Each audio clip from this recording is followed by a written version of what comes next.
Welcome to FairPlay Football AI Review, and what a night it was in Arlington, Texas. Lionel Messi has just made history, becoming the all-time leading scorer in men's World Cup football, as Argentina defeated Austria 2-0 in a commanding Group J performance at AT&T Stadium. This was a match with enormous weight attached to it. Argentina arrived as defending World Cup champions and group leaders, looking to seal their place in the knockout round with a game to spare.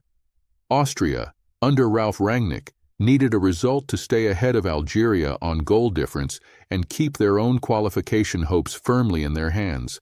70,649 fans inside Jerry's world knew exactly what was at stake. The pre-match conversation centered almost entirely on one man.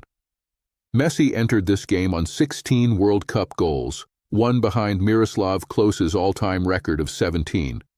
The weight of that record hung over every touch he took in the warm-up. Scaloni had to manage that narrative carefully, ensuring Argentina played their football, not just fed Messi opportunities to chase history. Argentina lined up in their familiar 4-4-2 under Lionel Scaloni, with Emiliano Martinez in goal behind a back four of Molina, Romero, Lisandro Martinez, and Medina. De Paul, Fernandez, McAllister, and Almada occupied the midfield, with Messi and Lautaro Martinez leading the press from the front. The intent was clear: control possession, press high, and exploit the half spaces Messi gravitates toward.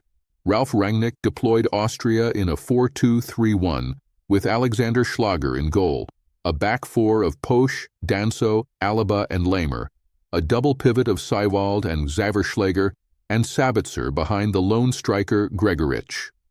Rangnick's plan was to sit compact in two defensive blocks, absorb Argentine pressure, and use Sabitzer's movement and the athletic Gregoritsch to threaten on transitions. The tactical mismatch was immediately apparent. Argentina's double pivot of Fernandez and McAllister consistently outnumbered Austria's two central midfielders, creating overloads in the middle third. When Almada drifted inside, he pulled one of Austria's defensive block wide, and that created the lane through which Messi constantly threatened.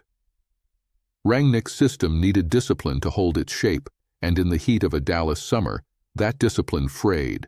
Argentina controlled the opening exchanges entirely, moving the ball with purpose and pressing Austria's defenders high. The 34-degree heat seemed to affect the Austrians more in those early minutes, with their block sitting slightly deeper than Rangnick would have wanted. It was aggressive and suffocating from the South American champions, and the crowd sensed something was coming quickly. The biggest moment of the first half, perhaps of the entire match in terms of theater, came in the 9th minute, and it ended in disappointment for Argentina. Lautaro Martinez drove into the penalty area and was brought down by a sliding challenge involving Kevin Danso and Stefan Posch. After a 6-minute VAR review, referee Amin Omar pointed to the spot. Messi stepped up with the chance to break Klose's record immediately and sent his penalty wide to the right. The stadium fell momentarily silent. Argentina recovered from that miss swiftly and emphatically.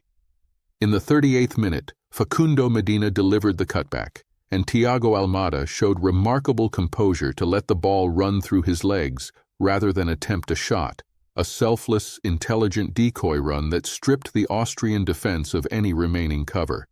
Messi arrived at pace and, without letting the ball bounce, connected with a first-time left-foot shot that Schlager had absolutely no chance of saving, his 17th World Cup goal. The record equaled. Stefan Posch received the afternoon's first yellow card just 2 minutes later, in the 40th minute, shown for striking Thiago Almada in the face off the ball. A moment of frustration that illustrated Austria's growing agitation at being unable to contain Argentina's movement. It was the kind of indiscipline Rangnick could not afford from his side. The first half also produced a significant missed chance from Marcel Sabitzer, who found space outside the box and drove a shot that forced a routine save from Emiliano Martinez. It was Austria's best moment of attacking threat in the opening 45 minutes, but also underlined how isolated their danger was. A single moment of quality amid sustained Argentine dominance. At the interval, Argentina led 1-0 with an XG of well over 2, against Austria's figure of just over half a goal. The game had followed Scaloni's script almost perfectly. The only question was whether the miss from the spot would cost them in what promised to be a tight second period. Argentina came out for the second half with the same intensity, and Scaloni made his first move in the 57th minute, bringing on Nicolas Otamendi for Christian Romero, who had picked up what appeared to be a knock. Otamendi's experience and physicality gave Argentina defensive solidity as they looked to manage the game. The hour mark brought Scaloni's double substitution, Julian Alvarez replacing Thiago Almada in the 64th minute, and Nico Gonzalez coming on for Lautaro Martinez 1 minute later. These were not defensive changes. Scaloni was injecting fresh legs with an eye on breaking the game open, and both substitutes would have direct involvement in the second goal. Rangnick responded at the 67th and 68th minute marks with 3 changes of his own, bringing on Marco Friedl for the struggling David Alaba, Marko Arnautovic for Paul Wanner, and Alexander Prass for Stefan Posch.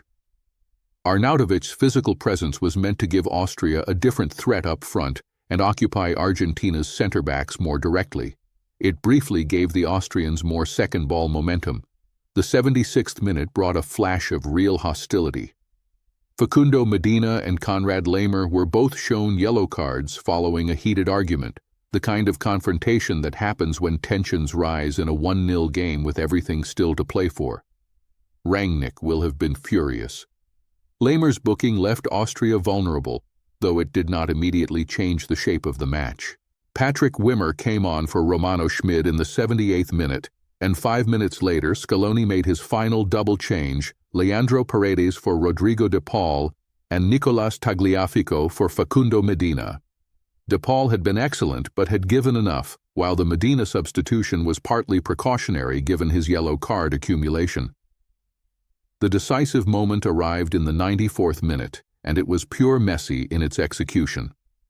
Alvarez burst forward, his initial shot was parried by Schläger, but the loose ball was worked back to Messi. His first attempt was blocked, but he pounced immediately to drive in a low left-foot strike from 6 yards out. The record broken. 18 World Cup goals. The man who had missed a penalty to open the scoring account instead closed the match with the most historic strike of the tournament so far. Argentina's possession of 53.6% tells only part of the story. What matters more is where they had the ball, consistently in dangerous areas, consistently in behind Austria's defensive lines. Their 494 accurate passes built at an 89% completion rate represent a team completely at ease controlling territory. Argentina's attacking threat was enormous and reflected honestly in the numbers. An expected goals figure of 2.9 against Austria's 0.62 tells you everything about how lopsided the danger was. 12 shots to 6, 5 on target to 1, and 10 shots inside the box to Austria's 4. This was a team that camped in Austria's final third and created with quality. Defensively, Argentina were rarely troubled, and that is the remarkable part of this clean sheet. Austria's 1 shot on target across 90-plus minutes is the most damning statistic in the entire match. Emiliano Martinez made just 1 save. Austria's dangerous attacks numbered 59 in the data, but the vast majority broke down before they ever truly threatened. Lisandro Martinez was imperious, completing 140 passes while winning 3 tackles, commanding every aerial challenge in the heart of defense. The standout performer for Argentina was, without question, Lionel Messi. 13 shots, 8 on target, 2 goals, and a missed penalty that only briefly delayed the inevitable. He was involved in every meaningful moment of attacking play, linking, pressing, finding pockets of space that should not exist against a well-organized 4-2-3-1. He is now the sole owner of the Men's World Cup scoring record at 18 goals, and he scored both of them here with the cold precision of someone who has done this all his life. For Austria, Romano Schmid was their most energetic presence in the first half. He completed 50 passes, won 4 tackles, and was consistently the player most willing to carry the ball forward and create problems for Argentina's midfield. His removal in the 78th minute effectively ended whatever slim hope Austria had of fashioning a late goal and forcing something from the game. The player who struggled most in this match was Paul Warner. Given a starting position in the Austrian 10 role at just 19 years old against the world champions, he found the occasion simply too large. He completed 45 passes but made minimal impact on the game's key moments and was rightly replaced at 68 minutes. There is talent there, but this was too much, too soon, against too good a team. Tactically, Scaloni got everything right. His decision to start Almada in behind rather than Alvarez gave Argentina unpredictability in the final third, and Almada's selfless movement on the first goal proved that decision correct. The triple change after the hour mark refreshed the press at exactly the right time. Rangnick, to his credit, tried to adjust, but his team simply had too little quality against an Argentine side at full tilt. Argentina and Austria have an extremely limited head-to-head history at World Cup level, but this result simply reinforces an established truth about these two nations. Argentina, with their 6 World Cup titles between Maradona's era and the current generation, are a team built for tournament football. Austria are talented and organized, but at this level, the margin between a good European side and the world champions became brutally apparent at AT&T Stadium. Argentina's recent form is as strong as any team in this tournament. They have won their first 2 World Cup group games 3-0 against Algeria and now 2-0 against Austria, keeping back-to-back clean sheets. Before this tournament, their South American qualifying campaign showed occasional vulnerabilities. A 1-0 loss to Ecuador, a draw with Colombia, but their form in knockout and tournament situations is immaculate. Austria came into this game with momentum after beating Jordan 3-1 in their opener, but their form outside of that result has been uneven. A draw with Bosnia, a defeat to Romania in qualifying, these are results that suggested this Austrian squad, for all of Rangnick's tactical organization, can be exposed by teams with the technical superiority to break through their structure. Argentina did exactly that. The group standings now read Argentina on 6 points, Austria and Algeria both on 3, and Jordan bottom with none. Argentina are through to the knockout round. Austria still holds second place, but Algeria have a superior goal difference fight brewing, and Austria's path forward depends entirely on what happens in their final group game.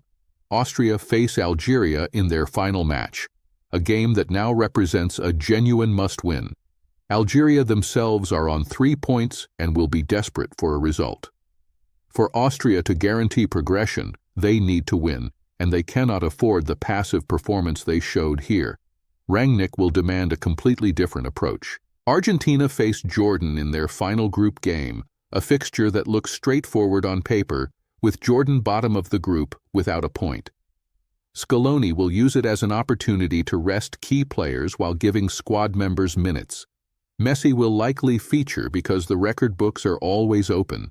The World Cup's all-time leading scorer arriving at the knockout stage with 6 points and a clean sheet run, every team left in this competition should take note. The prediction here is emphatic. Argentina will win Group J and are genuine contenders to lift the trophy again in July. Austria will qualify if they can beat Algeria, but it will be tight. Their 3-goal difference advantage over Algeria is slender, and this defeat has exposed real questions about their ability to defend against elite opposition for 90 minutes. This was a masterclass in what makes Argentina different. The world champions were clinical, composed, and historically significant. A penalty miss that might have derailed another team simply delayed the inevitable, and Messi's 2 goals, particularly that 94th-minute record-breaker, will be played on highlight reels long after this tournament is over. Austria gave what they could, but in the relentless Texas heat, it was never enough. We will be back with full coverage of Austria versus Algeria as the group comes to its conclusion, a match that could go any direction and will likely decide who accompanies Argentina into the knockout round. You have been watching FairPlay Football AI Review. The story is not over yet. That's the FairPlay verdict on this one. If you want more analysis like this, follow us. Find us on YouTube, Instagram, and TikTok at FairPlay AI, and follow Anthony personally on X at Anthony Fairplay. See you next match.